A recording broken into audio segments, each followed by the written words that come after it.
Szeretettel köszöntöm a kedves nézőket, diákokat, érettségire készülők is akár találhatnak maguknak szemeznivalót a mai órában, de a mai célközönségünk a 9. évfolyam.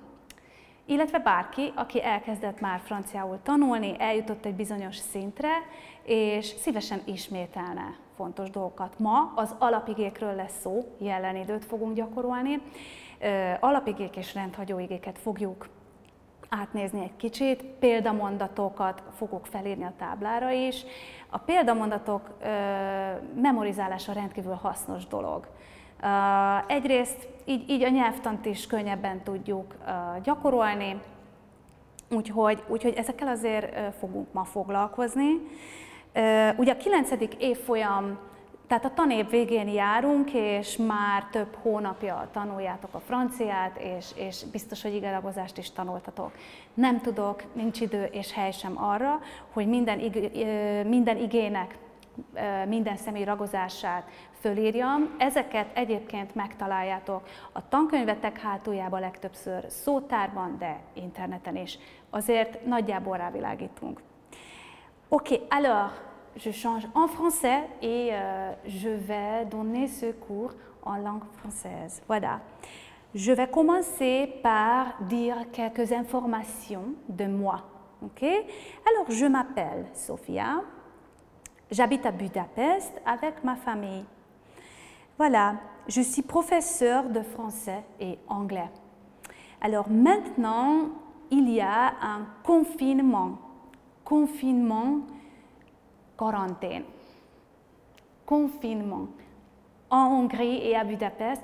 Donc voilà, je ne travaille pas à l'école, je travaille à la maison, chez moi. Je ne sors pas pour faire des randonnées, je ne sors pas pour rendre visite à des amis, à la famille, je reste à la maison. Et plus tard, j'espère que je vais pouvoir sortir. Bon, alors tous les jours, je me lève à 7h, 7h20, je lis la Bible, je travaille, je fais la cuisine, voilà, je donne des cours en ligne, online, ok? Et voilà, je m'occupe de mes enfants. Donc voilà des phrases à présent avec des verbes de base. Et donc voyons quels sont les verbes qui se trouvent dans ma présentation à moi-même. Voilà, on va voir des verbes similaires. Donc les verbes en ER, verbe.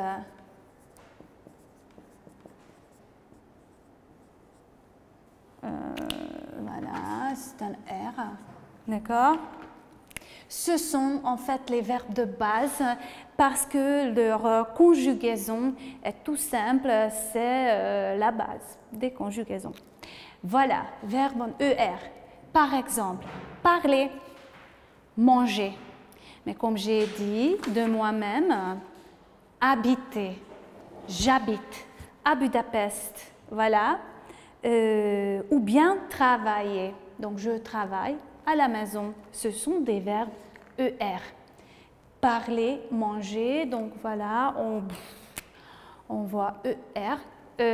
La conjugaison, donc, j'aime bien les couleurs. Ok? Donc je parle, E à la fin. Tu parles, ES. Il, elle parle. Nous parlons, ONS, vous parlez, EZ et ENT. Attention avec la prononciation. Et il faut toujours pratiquer à prononcer les mots en français à haute voix, toujours à haute voix. Hangosan. Pratiquer à haute voix. Peut-être vous pouvez répéter à la maison. Je parle, tu parles, il, elle parle, nous parlons, vous parlez, il, elle parle. Je mange, tu manges, il, elle mange, nous mangeons. Attention avec nous mangeons parce que là, il y a un E. c'est pour faciliter la prononciation. D'accord? Nous mangeons, vous mangez, il, elle mange. En fait, la prononciation de je, tu, il et elle, donc je pars, tu parles, il parle, il, elle parle. Voilà, on ne prononce pas le S, on ne prononce pas le ENT. D'accord. Il y a encore un autre verbe, écouter. Ça commence par une consonne, donc voilà, j'écoute. J'écoute, tu écoutes, il, elle écoute, nous écoutons, vous écoutez, ils, elles écoutent. Très bien. Alors, par exemple, je parle anglais et français, un tout petit peu roumain et un petit peu en italien. Ok. Mes enfants mangent beaucoup de légumes. Vincent écoute de la musique, je ne sais pas, chaque jour. Alors, comment est-ce qu'on forme la négation?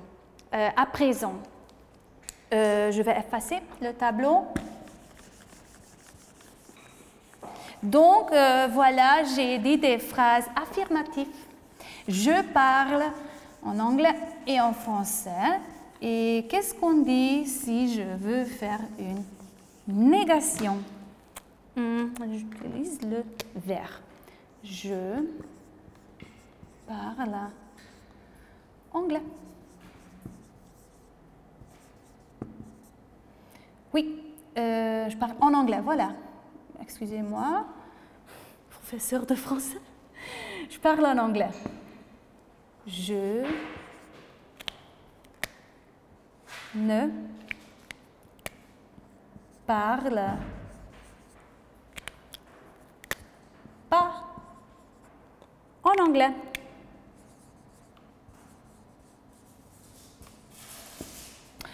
Et alors, voilà, c'est la négation. En français, il faut deux mots, ne et pas.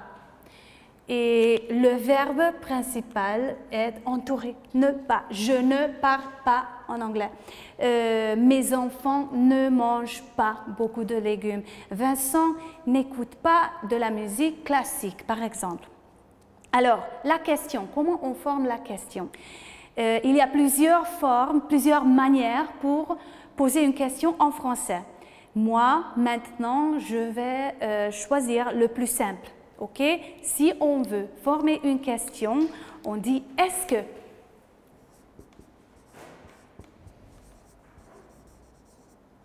Voilà. Donc, est-ce que tu parles en anglais?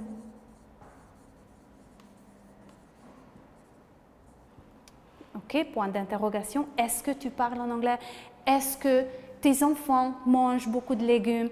Est-ce que Vincent écoute de la musique parfois? Ok, on continue avec des verbes un peu irréguliers. Sûrement, vous avez appris les verbes avoir et être. Ce sont vraiment fondamentaux. Donc, voilà, si vous voulez formuler des phrases. J'ai 2 enfants. Je suis hongroise. Voilà, je suis un professeur. Donc, moi, je ne vais pas passer du temps à conjuguer ces 2 verbes. Je vais continuer avec le verbe faire. D'accord?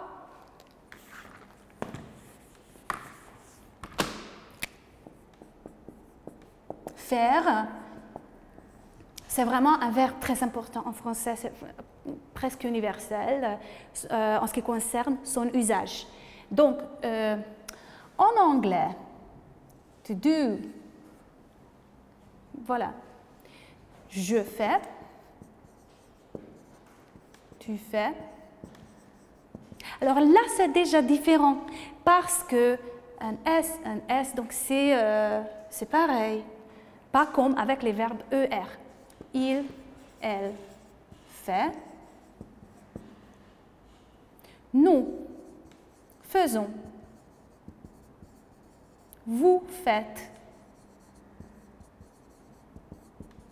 Là, attention parce que, en fait, bon, je vais utiliser une autre couleur parce que là, c'est irrégulier. Vous faites.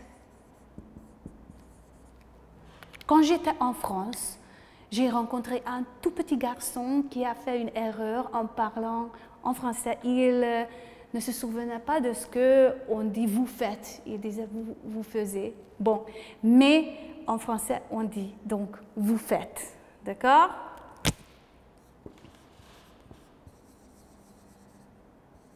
Font. Il, elle, font. Très important. Prononciation, donc je fais, tu fais, il, elle, fait. Nous faisons, vous faites, ils font. Nasal, font. D'accord? D'ailleurs, on fait un son nasal même avec d'autres verbes. Donc nous parlons un son nasal. On ne prononce pas le N. D'accord? Ils font. Ok. Alors, je vais mentionner quelques autres verbes, mais je ne vais pas les écrire au tableau parce qu'il nous manque du temps. Bon, alors vous connaissez sûrement les verbes prendre,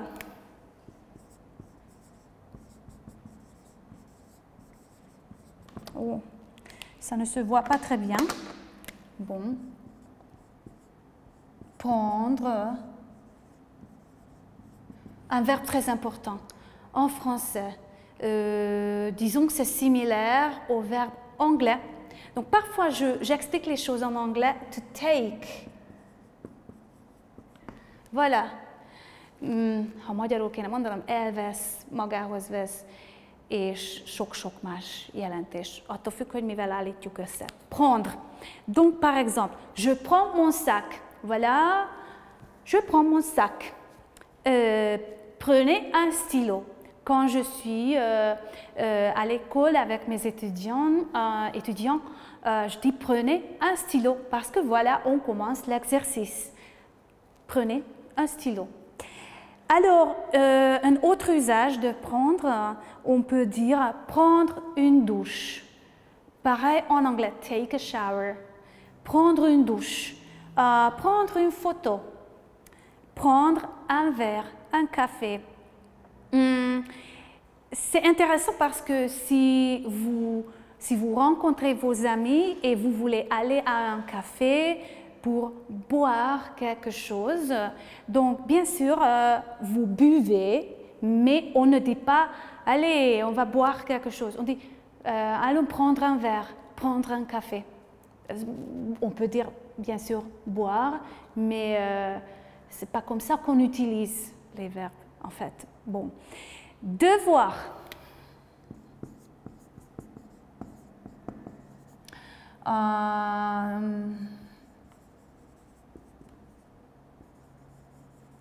Devoir, ça veut dire kell. Nekem kell valamit csinálni. Well, have to or must. Donc voilà, je dois finir cet exercice. Je vais continuer plutôt avec l'énumération des verbes parce que je vais dire autre exemple. Excusez-moi là. Donc, j'ai fini avec prendre et il y a le verbe avoir. Donc, avoir, c'est posséder quelque chose. Par exemple, j'ai 2 enfants. Vous avez un stylo, s'il vous plaît? Par contre, il y a des expressions comme avoir mal à la tête. Avoir mal à la tête. Feje fáj valakinek. Avoir envie de faire quelque chose. C'est-à-dire, tu veux faire quelque chose, tu as envie de faire quelque chose. Kedve van valamit csinálni. J'ai envie de prendre un café. Voilà, avoir faim, avoir soif. Très important parce qu'en hongrois, on dit éhes vagyok, szomjas vagyok, mais en français, on dit j'ai faim, j'ai soif. Ok, avoir besoin de. Szükségem van valamire. J'ai besoin d'un tableau pour expliquer le français. Ok. Alors, comme j'ai déjà commencé avec les verbes irréguliers, prendre, devoir, je vais vous donner quelques exemples. Ok, je vais effacer le tableau encore une fois.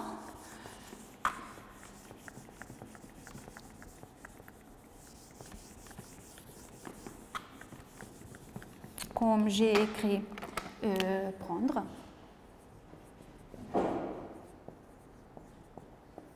Voilà, Jean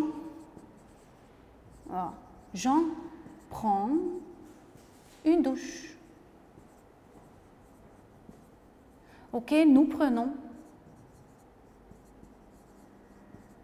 un café. Bon, devoir. Donc, je dois pratiquer le français.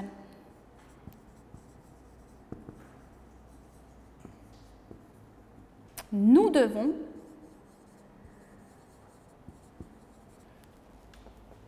qu'est-ce que j'ai écrit? Travailler. Nous devons travailler demain. J'espère que non. Mais bon, en fait, vous voyez là, la conjugaison, ça vous aide, ces deux phrases, parce que je dois, tu dois, il doit. Nous devons, vous devez, et ils doivent. D'accord? J'en prends. Je prends, tu prends, il prend. Nous prenons, vous prenez, ils prennent. Mais vous regardez ça dans votre livre ou dictionnaire. Vouloir.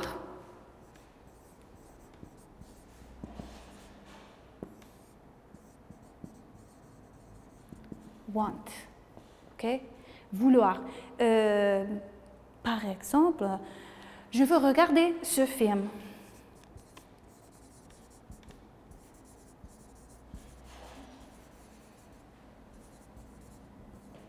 Voilà, nous voulons, disons par exemple, nous voulons rentrer. Voilà, donc je veux, tu veux, il veut, nous voulons, vous voulez, ils veulent. Pouvoir, je peux jouer du piano. Pouvoir. Voilà, avoir la capacité. Donc, en anglais, par exemple, can. Par exemple. Bon, voilà, je peux jouer du piano. Également, nous pouvons, je sais pas, nous ne pouvons pas venir ce soir. Alors, négation. Nous ne pouvons pas venir ce soir. Vous voyez, ne et pas, tous les deux, c'est important. Si vous êtes en France et vous parlez avec des gens là-bas, parfois, ils parlent très vite et ils disent, voilà, je sais pas, je peux pas. Parce qu'ils parlent vite. C'est possible. Mais en écrivant « je ne peux pas », nous ne pouvons pas. Il y a le verbe savoir, par exemple. Savoir veut dire que tu connais quelque chose, tu sais quelque chose, tu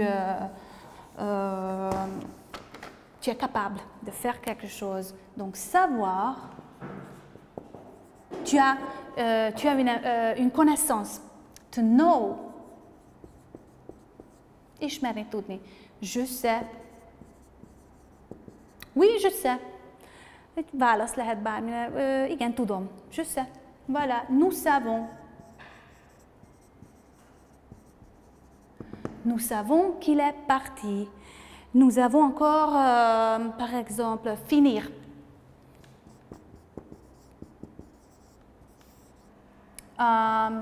Le verbe anglais, finish. Donc, je finis cet exercice. Voilà, nous finissons.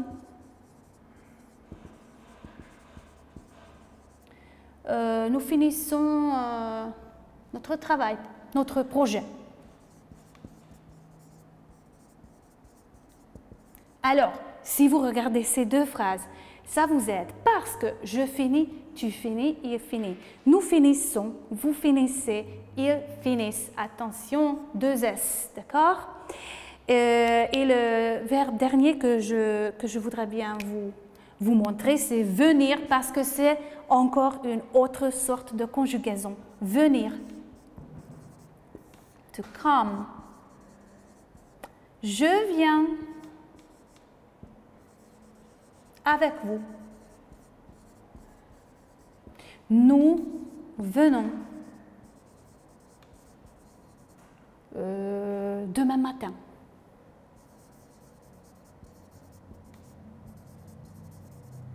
Voilà, je viens, tu viens, il vient.